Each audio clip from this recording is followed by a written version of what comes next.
Oh, you shouldn't feel that way. Your feelings aren't my problem. Well, I can't help your feelings. I'm not in control of your feelings. Having your feelings dismissed is very painful. You feel misunderstood, you feel unheard, and you feel disconnected from your partner. So in this video, I wanted to share about what's going on for a man when your feelings are dismissed so that you can understand and hopefully find the best approach to your situation to solve it. Now, this video is kind of divided into two sections. The first four are really things that are going on with him. They don't have a lot to do with you. They're more to do with his history and how he's learned, basically been trained to respond to a woman's feelings. These are very useful to understand, and it might help you, A, not take them as personally when he does them, and B, get to the bottom of them with him if you can hold a safe space. Again, these four are not to make excuses for him, not whatsoever. It's more for you to understand the reasons to protect yourself from your own trauma and essentially have some ideas and tools to go with, possibly some suggestions to make when you encounter a man who's dismissive of your feelings. The last 2 points, which are the second half of the video, is when the guy's doing just fine. It's more miscommunications and things that can be going on possibly with you or with the relationship in general, but it's reasons he would dismiss your feelings and leave you feeling dismissed that are not really his problem. He plays a small part in that he's part of the solution, but it's not a trauma or sort of psychological thing that's going on with him. So first half of the video, more about him. Second half of the video, not so much about him. And I would say in my experience doing this for about 8 years now, I see about 50-50. So about 50% of times a woman comes to me, she says, Mark, my feelings are being dismissed. It's one of the first 4 things. About 50%, it's one of the second 2 things.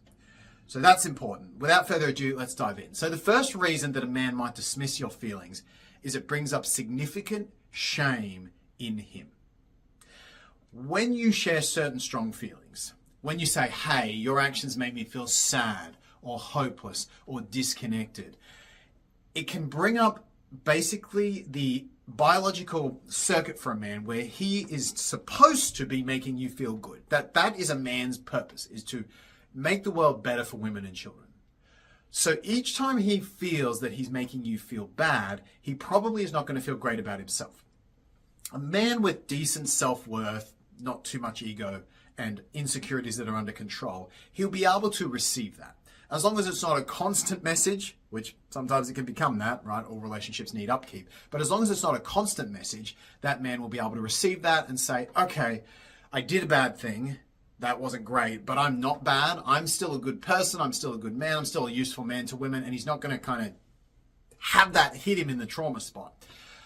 But for some guys, that's not going to be the case. When you share a feeling, it brings up that feeling of inadequacy that he has from likely a previous relationship or some period of time in his life where he was seen to be having a consistent negative effect on a woman's feelings.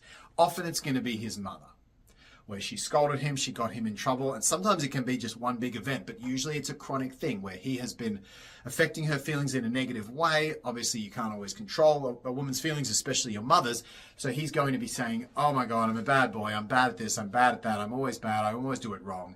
And unfortunately then, when you give him feelings-based feedback, you trigger that cycle. It's a little too close to the bone. It's like driving down the street where you had a car accident last time. He doesn't want to go down there. So it can bring up real shame in a man. And just make him feel like he is a bad human being when you sometimes give feeling-based feedback. And that unfortunately makes him shut down and go into a shame spiral or dismiss your feelings, which then leaves you feeling just as wounded and repeats the cycle. So by the way, at the end of the video, I'm going to talk about a couple of things you can do to help this. For now, I just want you to understand them. The second thing a man might be experiencing as Lucy joins us is the feelings that you are expressing is one that he has shamed within himself, and thus he cannot experience it with you. It's a little bit like if you went through a trauma and hadn't fully processed it, you just put it aside, and then someone else was telling you about going through almost the exact same trauma. You can see how you wouldn't really want to have that conversation. So as kids, we're supposed to be able to explore our emotions, learn about our different feelings, and have an adult teach us about them in a healthy way so that we understand that essentially all the different flavors of feelings are safe. What happens with trauma is we get a feeling that's too big for us to handle at the time. Worse, we don't have an adult to process it with. Children can actually experience remarkably big feelings if we have an adult to process and unburden the feeling with. But if we don't, it gets buried as trauma. So let's say a young boy has that experience with sadness. He has a huge amount of sadness. There's no adult around to process it with him, so he puts sadness into the closet to be dealt with later. Well, now experiences of sadness in real life are going to be very off-putting for him. He's going to really struggle to empathize with anyone's sadness because it hits too close to the bone from what he experienced. Your trauma essentially brings up his trauma. Your little bit of sadness brings up his lots of sadness. So his system kicks in with a defensive strategy. And usually the defensive strategy is some sort of dismissal of you. It's some sort of don't feel this, that's not important. It's basically don't go there, F off territory, delivered in different ways. So you could be bringing up a feeling that he is very unfamiliar with and holds a lot of trauma around. And potentially that would also see a man dismissing your feelings and making you feel pretty darn crap and unheard as a result. Number 3, he was parentified and is now terrified of the same thing happening with you. So parentification comes in 2 forms. It's when we look after our parents physically, cook them dinner, do the washing, that type of stuff. That's not as damaging. It's still not great, and it's still something that's going to need some healing work. But the far more insidious, traumatic issue is parentification of emotional states. So this is when the child is trying to take care of the parent on an emotional level. Obviously the parent, when they're struggling emotionally, they have all this trauma, they have all these reasons, they have all this history, and emotions at their best are not something you can control, let alone when you're a kid trying to do it to a parent. So it's a very helpless feeling for a young person, a young boy in this case, to try to fix anyone's emotions, especially his own mother's. So on a chronic basis, this emotional parentification is going to lead to him feeling essentially helpless, shame, like I spoke about in the first point, and then just wishing, a deep part of him wishing he could be free of this burden. As you fail and fail and fail and fail and fail and fail and fail over and over again, as you will when you're trying to fix your mum's emotions, there's going to be a part of you that grows that just wish this wasn't true. I just wish I wasn't in this situation. I just wish I could get away from it and not have to have this responsibility for my mum and her emotions. And then worse, some of these boys go and find relationships, exes to you, who they did the same thing. They made him responsible for her emotions. So often these guys just have this terror of being made responsible for your emotions that's been so deeply ingrained by the previous women in their life that they get a visceral, almost aggressive, defensive reaction. Defensive is the better word. Defensive reaction, bam, when you go to share a feeling. And unfortunately, again, that defensive reaction, it ends up damaging you. Because ironically, when his feelings when he was much younger wasn't able to be heard, which was essentially, I feel I shouldn't have this responsibility. I feel sad. I feel terrified. I feel way too scared to have this. He has all these feelings there, which were never heard because he was parentified. And then he can't hear yours as a result. So now yours are going unheard and the cycle repeats.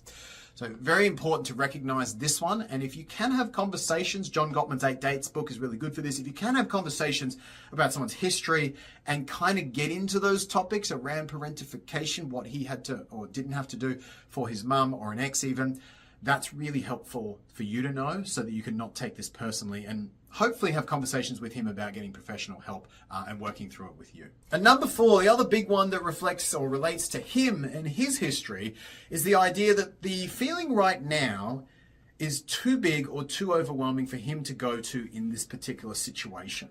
So I personally have experienced this on work days. And in the past, if Sam and I need to have an important conversation that I know is going to be very emotional for me, is going to bring up a lot of stuff, I have really struggled to have that conversation during the day because I'm in work mode and I know, and science has actually shown this, that men take a lot more time and energy to recover from disconnects and to recover from emotional downs than do women.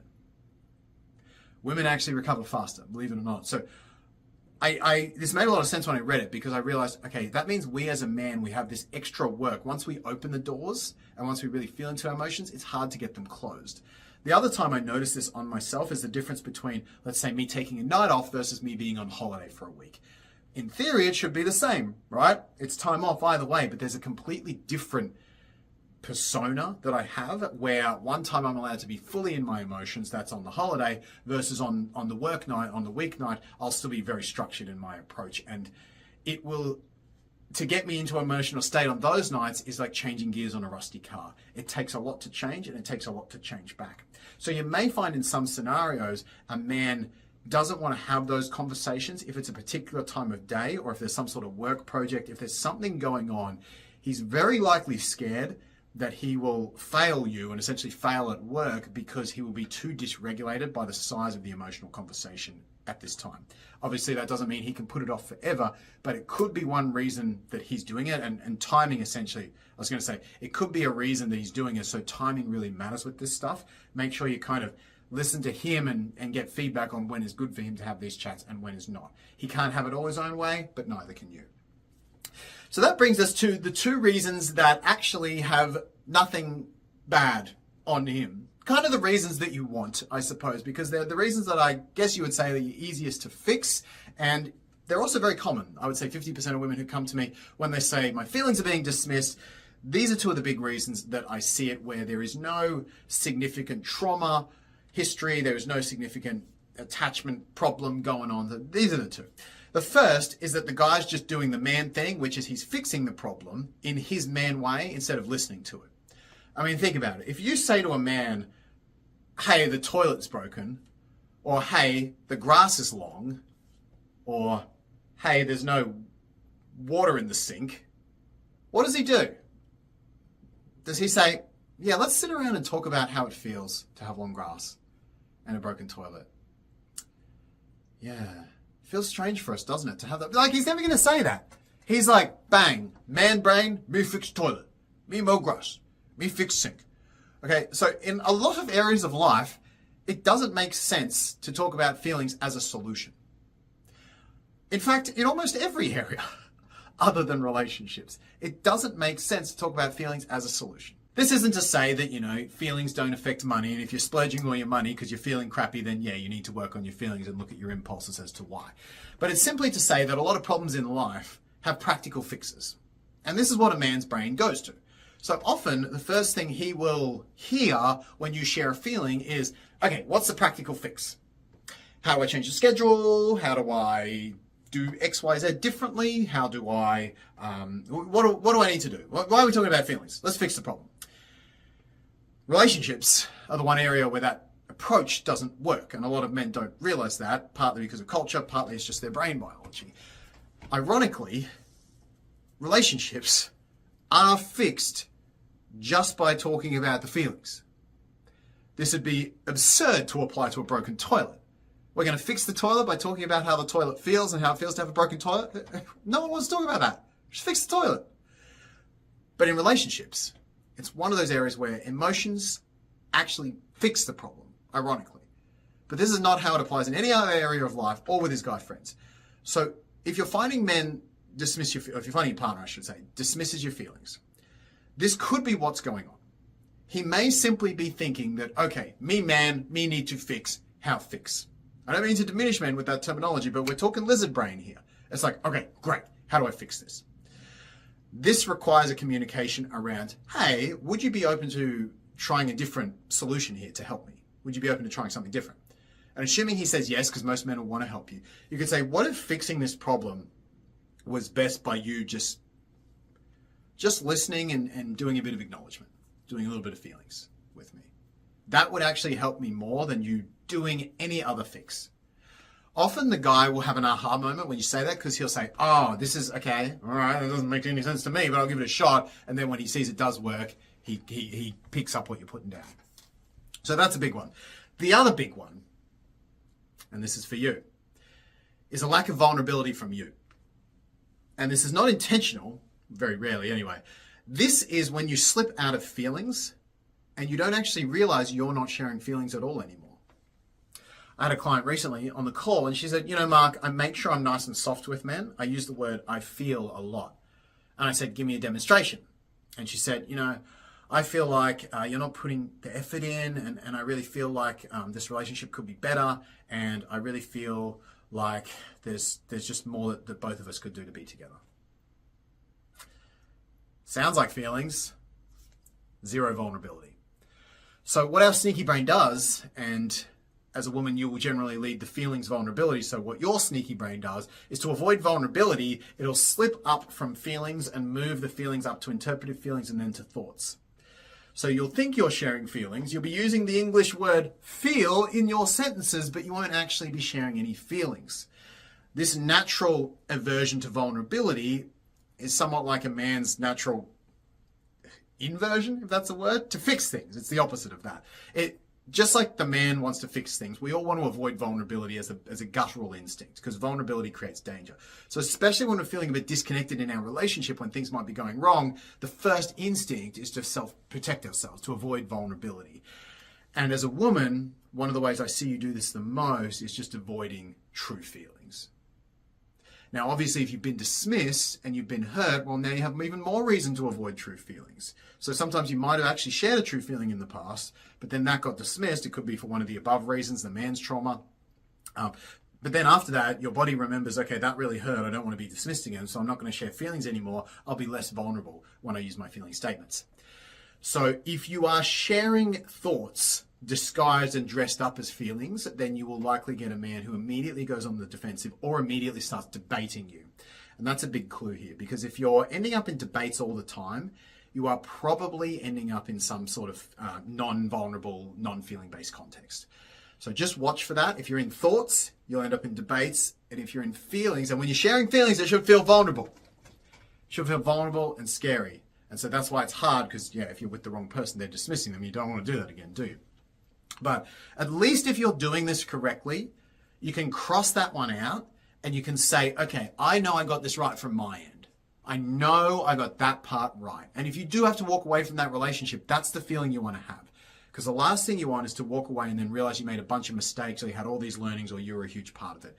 You'd much rather get your part right, get rejected for it. And then if you truly know that you're doing all of your side correctly, that can be hard to know. This is where a coach might come in. But if you can truly say, look, I was so vulnerable, I let myself get rejected, I put my neck out there, and I did that multiple times before I walked away. Yes, it hurt, but you'll walk away then with such a sense of clarity that you won't have any of that, post-breakup doubt that you would have if you were less vulnerable and tried to reject him before he rejected you, so to speak. So there's 6 of the things that are going on for men when they dismiss your feelings. I understand some of these are not very nice, but hopefully this video gives you a bit more of an understanding of them and a path of where to go from there. Before we finish, I did promise I'd give you a couple of things you can say to a man to try out if you get into this situation. The first is one I described earlier, which is asking for his help for a different type of solution. If you suspect he might just be in man fix-it mode and he is just, how do I fix this? What do I do? You can go to, hey, could I ask your help in kind of a weird way? What? Actually, instead of doing anything, I would like you to do nothing to fix this except just say 1 or 2 words. Even just you speaking those 1 or 2 words would fix it. Would you be open to trying this with me? You'll be a little skeptical, say yes, and then you say, hey, I acknowledge that made you feel that way. I validate that feeling.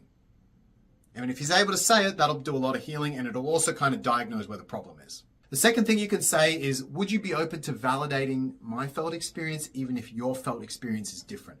So let's say you say, I feel hurt or I feel sad about X, Y, Z. And he said, well, I don't feel that way. I mean, I can't do anything about your feelings. Obviously, it's not a good place to be. Hey, would you be open to validating my felt experience here, even though it might not make sense to you or even though your experience is different? Would you just be open to validating mine? If he says yes, there's hope. If he says, no, your feelings are stupid, they don't make any sense, waving the red flags around. The other thing you can try is if he says something like, well, your feelings aren't helping, that's how you feel is not solving this, you can say, well, I do actually get that feelings don't help the situation. Would you be open to just helping me recognize them so I can feel safe? That would help the situation for me. So try those out if you're feeling dismissed. I hope they work for you. Good luck with this. I hope you don't have this problem. And if you want a man who doesn't have this problem, jump on, book a call with me. I'll give you my no man, no fee guarantee, and we'll get you a great, healthy guy within 6 to 12 months from today. Thanks for watching. Give the video a big thumbs up if you enjoyed it. Hit the like button with the little bell with the subscription button as well. And if you have a comment, leave it below. I'll see you in the next video.